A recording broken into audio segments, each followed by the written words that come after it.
Talmor, Shishin Magachi. Talmor is my home. My family have worked the land for generations. My gran says the island does not belong to us, but we belong to the island. And we must be ready, for a great evil is coming, and death follows with it. Listen and subscribe to the latest season of Undertow, The Harrowing, a Storyglass production presented by Realm, available wherever you get your podcasts. Hi, I'm Alexis Ohanian. You may know me as one of the co-founders of Reddit, but more recently, a large part of my identity is being a father to my wonderful daughters. In my podcast, Business Dad, I hope to open the conversation about working parents a bit. You'll get to hear from a wide range of business dads, from Rainn Wilson and Guy Raz to Todd Carmichael and Shane Battier, to find out how they balance being a dad with a successful career. Business Dad is available now, so be sure to listen and subscribe wherever you get your podcasts.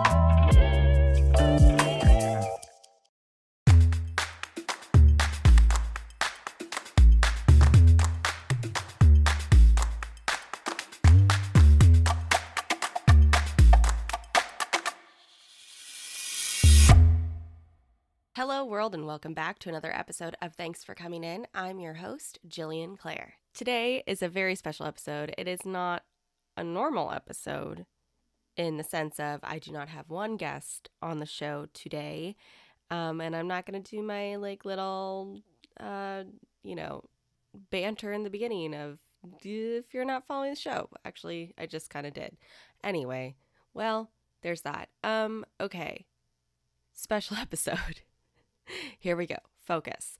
It has been 3 years since I started this podcast, which is pretty freaking crazy.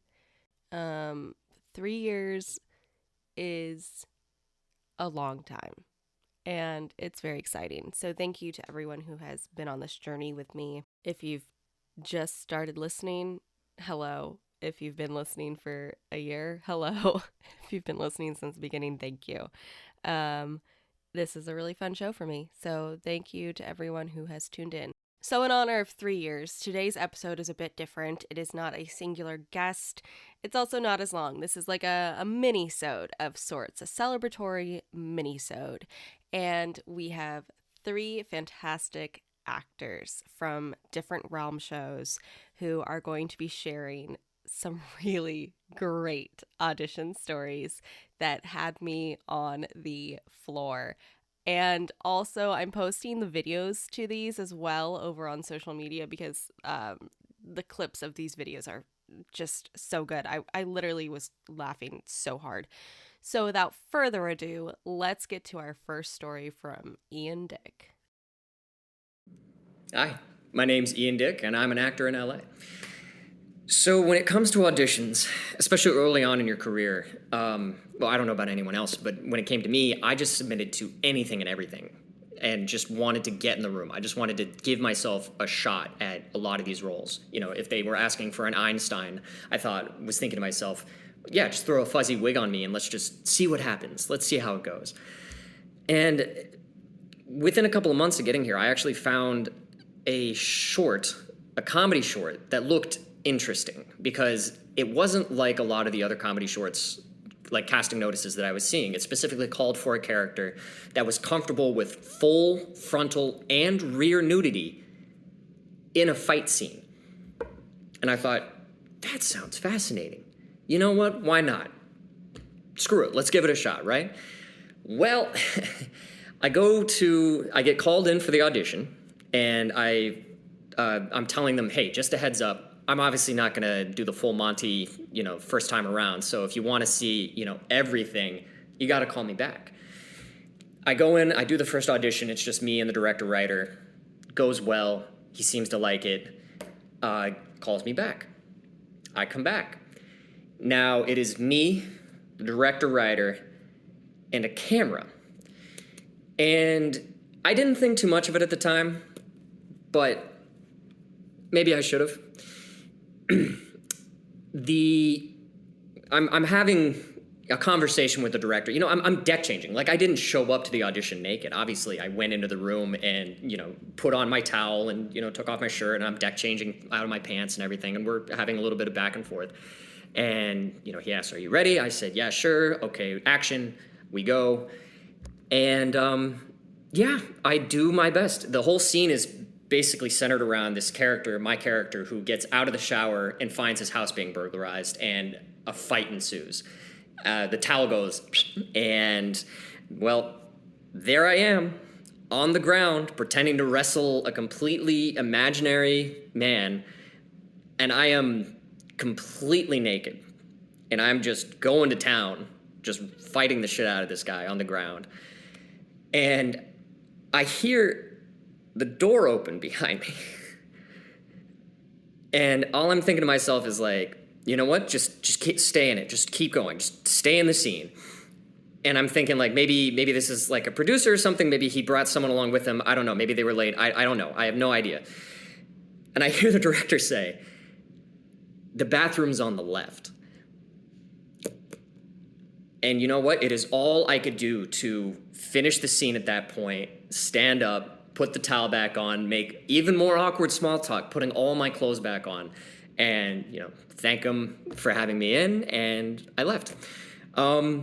Yeah, so I unfortunately did not get that, but I'm sure there is some very entertaining footage out there somewhere that, if it ever comes to light, I know how to find you. But yeah, LA, it's a weird, weird town. Acting is a weird, weird job, and you end up doing some very weird things, but, you know, at the end of the day, you wouldn't trade it for the world. Okay. Well, I would highly, highly encourage everyone to check out any of the Violet Hour Media podcasts, but especially In Another Room, where I play Walter, Hollow, where I play Captain Clark, and Red Riding Hoods, where I play the very loquacious Reverend Ambrose. Yeah.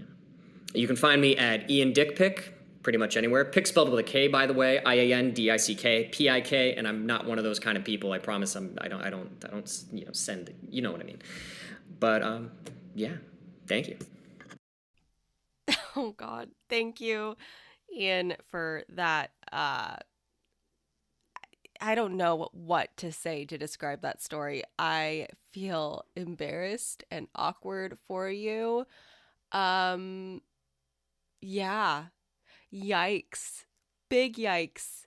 Dude, my dude, I'm so sorry. I'm sorry. Thank you for sharing that. Make sure to check out Ian's socials to see what he's up to. Next up, we have a fantastic story from Kerry Wieder. Hi there, I'm Kerry Wieder, and you can hear me as Wendy Morrow in Another Room.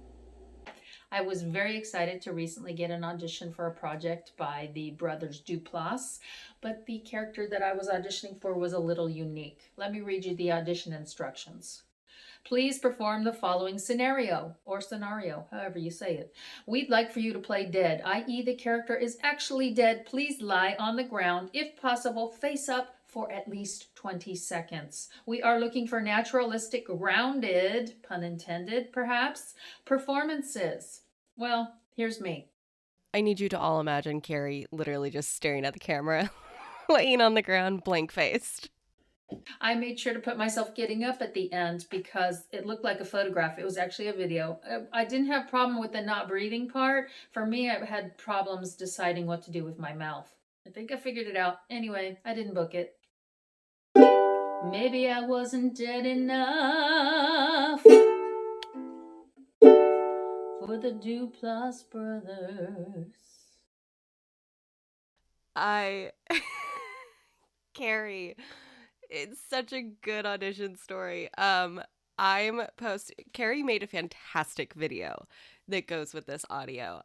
So I will be posting that over on our Instagram and TikTok because I swear I was like crying when I was watching this video. It's so good. Please go to the socials. The links are in the show notes so that you can see this video because Carrie is a damn gem. Fantastic audition story. Thank you, Carrie. All right, we got one more Fantastic story for y'all. So here is our last story for the 3rd anniversary special from Mr. Neil Hellegers. Oh, hello. Welcome to this tiny room where I spend most of my time. My name is Neil Hellegers. I'm an actor and a voice actor. Thanks to Jillian for having me. Congratulations on the anniversary.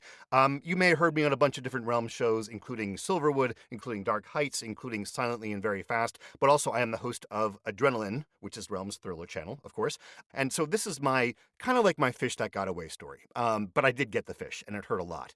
When I'm not in this tiny box doing things all the time, I used to do a bunch of different kinds of acting work. I still do sometimes. I used to do a lot of commercial work. And one example of that in the story that I'm telling here was the day before I'd spent all day on a set. I'd been up early in the morning. I'd been on my feet all day. It wasn't like I was doing manual labor. There was driving involved, which is kind of stressful. Anyway, when I was taking the train back up to New York where I live, I guess I must have sat funny and kind of fell asleep funny. When I woke up the next morning, basically, my back was just out. Never happened before. Thankfully, it hasn't happened since, but I was writhing on the floor in pain, couldn't do a thing.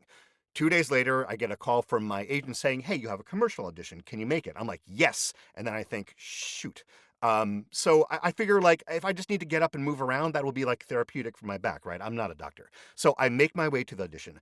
Thing about commercial auditions, oftentimes you don't know, who you're auditioning for. So I knew it was for an app for I can't say the names of any of the companies involved here for legal reasons that will become clear. Here's a recreation of the commercial that I mocked up so you can get an idea of what we're talking about here.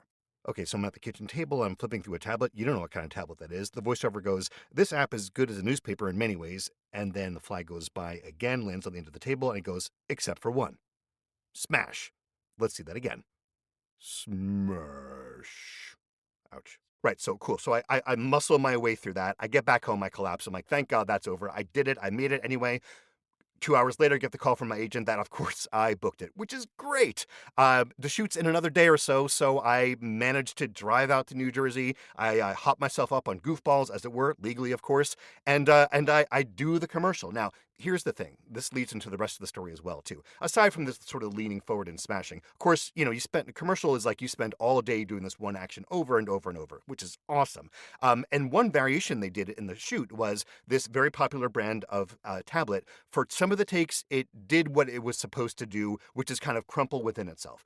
The other version, the other mock-up they made of this very popular tablet was one where when I reached over and smashed it, glass went flying everywhere. And of course, they went with the one with the glass flying everywhere because it's much funnier, much better TV, right? So a couple weeks later, that commercial comes out on a Friday. Saturday, 2 million views. Sunday, 4 million views. Monday, it is gone. There's this thing called the Streisand effect that you may have heard of. Barbra Streisand, TLDR, Barbra Streisand built a big house, didn't want to tell anyone about it, and because she tried to hide it, everyone's like, what you hiding, Babs? And so it's called the Streisand effect. When this vanished, people were suddenly like, oh, what happened? Did people try to take this away? And in fact, it turns out there was a cease and desist order by this company that makes the very popular brand Beep, saying, hey, that...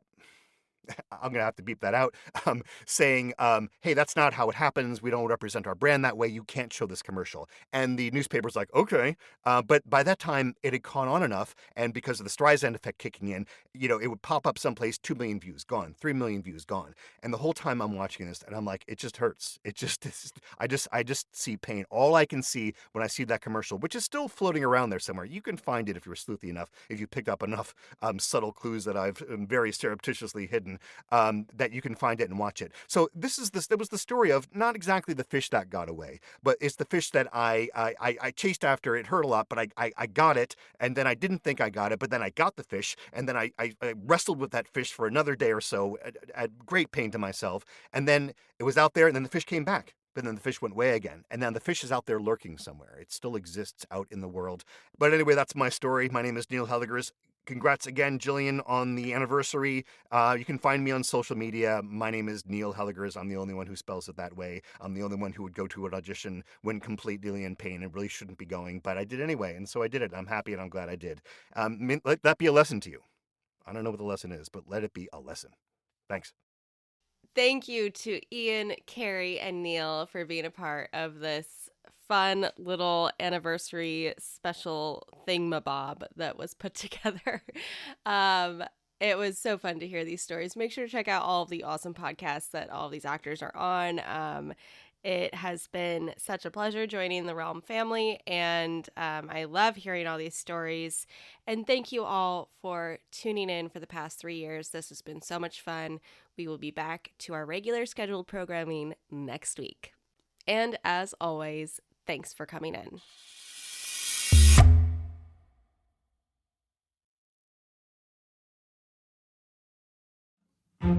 Nowadays, trends and news cycles change faster than we can blink. But there are some things that withstand the test of time. And if you're looking for a connection to something timeless, and maybe also a glimpse of life at a slower pace, I believe everyone can relate to the very human experiences explored in Jane Austen's novels. And that's where I come in. My name is Alison Larkin. I'm a writer, comedian, and narrator and host of the Jane Austen podcast with Alison Larkin. I spent a lot of my childhood in the part of England where Jane Austen lived and wrote, and now that I live in the States, nothing gives me a sense of homecoming quite like narrating her books. On this show, you'll listen to award-winning narration. I'll give myself a pat on the back for that, as well as conversations with actors, writers, and other fascinating people who all share a passionate love for Jane Austen. So please, join me as we embark on a wonderful journey through Jane Austen's work. Be sure to listen and subscribe to the Jane Austen podcast with Alison Larkin, wherever you get your podcasts.